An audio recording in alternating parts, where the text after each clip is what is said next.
Hello दोस्तों, आज के इस वीडियो में बात करेंगे स्टार अल्ट्रा स्टार्टर में जो टाइमर लगता है उसका टाइमिंग कैसे सेट किया जाता है। उसका टाइमिंग हम कैसे डिसाइड करेंगे कि मोटर स्टार में चले फिर डेल्टा में चले। स्टार में चलने के बाद डेल्टा में जो डिश का जो टाइमिंग होता है, जो स्टार से जब डेल्टा में लगता है तो उसका जो टाइमिंग होता है वो टाइमिंग कैसे सेट किया जाता है टाइमर में, जो कि बहुत ही आसान है अगर आप ये वीडियो देखते हैं। क्योंकि दोस्तों अगर मान लीजिए कोई भी मोटर है और मोटर को आप जब ऑन करेंगे तो मोटर पहले स्टार में चलेगा फिर डेल्टा में चलेगा। तो ये जो बीच का जो टाइमिंग होता है, अगर ये टाइमिंग आपने सही डाला हुआ है, सही सेट किया हुआ है तो मोटर में कोई भी प्रॉब्लम नहीं आता है। अगर आपने गलत सेट कर दिया है तो मोटर के जलने के चांस होते हैं, उसकी बाइंडिंग की जो इंसुलेशन होता है वो वीक होने के चांस होते हैं। तो ये टाइमिंग बहुत ही केयरफुली डालना पड़ता है, जो कि बहुत ही ईजी होता है।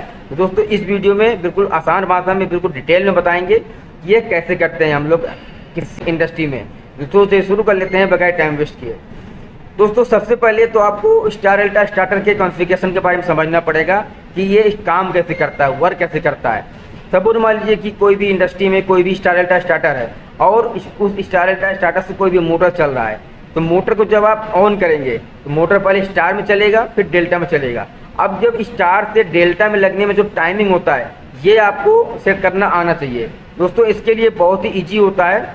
आपको कोई भी मोटर होता है स्टार से डेल्टा लगने में तभी लगता है कि जब मोटर अपने रेटेड आरपीएम से 80% रन कर लेता है। यानी कि मान लीजिए कोई भी मोटर है वो 1500 आरपीएम का है या फिर 3000 आरपीएम का है या फिर मान लीजिए 960 आरपीएम का है। तो कोई भी मोटर हो कितने भी आरपीएम की हो, जब तक वो अपने रेटेड आरपीएम से 80% नहीं घूम लेगा तो वह मोटर स्टार से डेल्टा में नहीं लगना चाहिए। और टाइमिंग भी सेट करना आपको पता होना चाहिए। क्योंकि अगर आपने 70% पे अगर आपने सेट कर दिया है, मान लीजिए कोई भी मोटर 1500 आरपीएम का है, अब आपने 1500 का 70% पे अगर आपने सेट कर दिया तो भी प्रॉब्लम है। अगर आपने 80% से ज़्यादा सेट कर दिया तो भी प्रॉब्लम आ सकते हैं। ज़्यादा हो जाए 1-2 सेकेंड का तो कोई दिक्कत नहीं है, लेकिन कम नहीं होना चाहिए। अगर आपने 60% पे सेट कर दिया या फिर 70% पे सेट कर दिया है तो प्रॉब्लम आ सकता है। तो दोस्तों पहले तो आपको ये कैलकुलेट करना है या देखना है कि मोटर हमारा कितने आरपीएम का है। सपोज मान लीजिए कोई भी मोटर 1500 आरपीएम का है। अब आपको ये कैलकुलेट करना है कि 1500 का 80% कितना होता है। ठीक है, अब आपको ये पता चल गया कि मोटर का 1500 का 80% कितना हुआ। अब आपको ये पता चल गया कि मोटर का 1500 का 80% कितना हुआ। अब जब 80% घूमने के बाद जब डेल्टा में लगेगा, यानी कि जब मोटर स्टार्ट में चलेगा तो 80% घूमने के बाद वो डेल्टा लगेगा, तो जो बीच का जो टाइमिंग होता है ये टाइमिंग कैसे सेट करते हैं। दोस्तों इसके लिए सबसे पहले तो आपको एक स्टॉप वॉच लेना है। आप अपने फ़ोन से भी कर सकते हैं या फिर आप अलग से स्टॉप वॉच आते हैं, आप इसको देख सकते हैं। अब आपको देखना है कि 1500 का 80% कितना हुआ। 80% घूमने के बाद जितना समय लगेगा वो टाइम आप सेट कर सकते हैं। लेकिन अब प्रॉब्लम ये आता है कि हम आरपीएम कैसे चेक करेंगे, क्योंकि मोटर का आरपीएम तो बहुत ज़्यादा होता है। मान लीजिए 1500 आरपीएम का भी हो सकता है या फिर 3000 आरपीएम का भी हो सकता है या फिर 960 आरपीएम का भी हो सकता है। तो इसके लिए आप आरपीएम कैसे चेक करेंगे कि मोटर हमारी आपने तो निकाल लिया कि 1500 का 80% कितना हो गया। अब वो 80% आरपीएम कितना होगा, 80% में कितना आरपीएम बनेगा तब स्टार से डेल्टा लगेगा।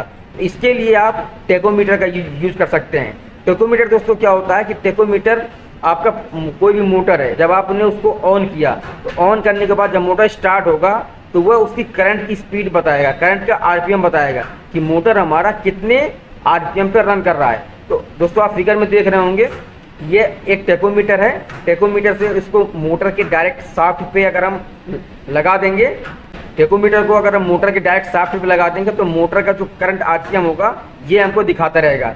यह डिजिटल भी होता है और एनालॉग भी होता है। तो आप डिजिटल का अगर आप यूज़ कर रहे हैं तो आपको डायरेक्ट मोटर के शाफ्ट पर लगा देना है और वो आपका आरपीएम बता देगा। अब आपको एक तरफ स्टॉप वॉच को भी ऑन करके रखना है और आपको टेकोमीटर को भी ऑन करके रखना है। अब आपको दोनों को, स्टॉप वॉच को और टाइमर को एक साथ ऑन करना है। यानी कि जो आपका स्टॉप वॉच होगा और टेकोमीटर होगा एक साथ उसको ऑन करना है और दोनों को आपको देखते रहना है कि मोटर हमारा 80% कब पूरा हो गया आरपीएम, और स्टॉप वॉच भी देखना है कि कितने समय में हुआ।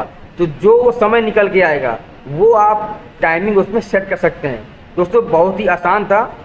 आपको पहले टेकोमीटर से मोटर के डायरेक्ट शाफ्ट पे लगा देना है उसका शाफ्ट, फिर आपको देखना है कि मोटर का 80% आरपीएम कितना हुआ।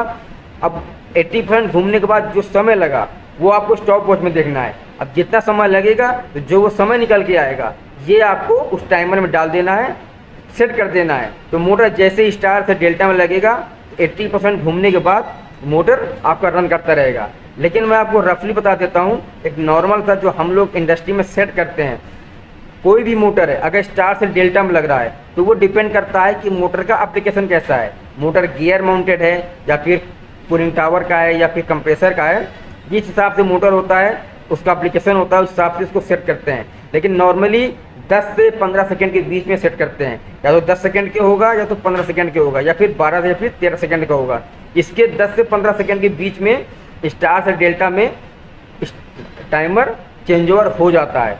दोस्तों आपको जानकारी कैसी लगी है? अगर अच्छी लगी हो तो चैनल सब्सक्राइब करने के बाद बेल आइकन का जरूर दबा दीजिएगा।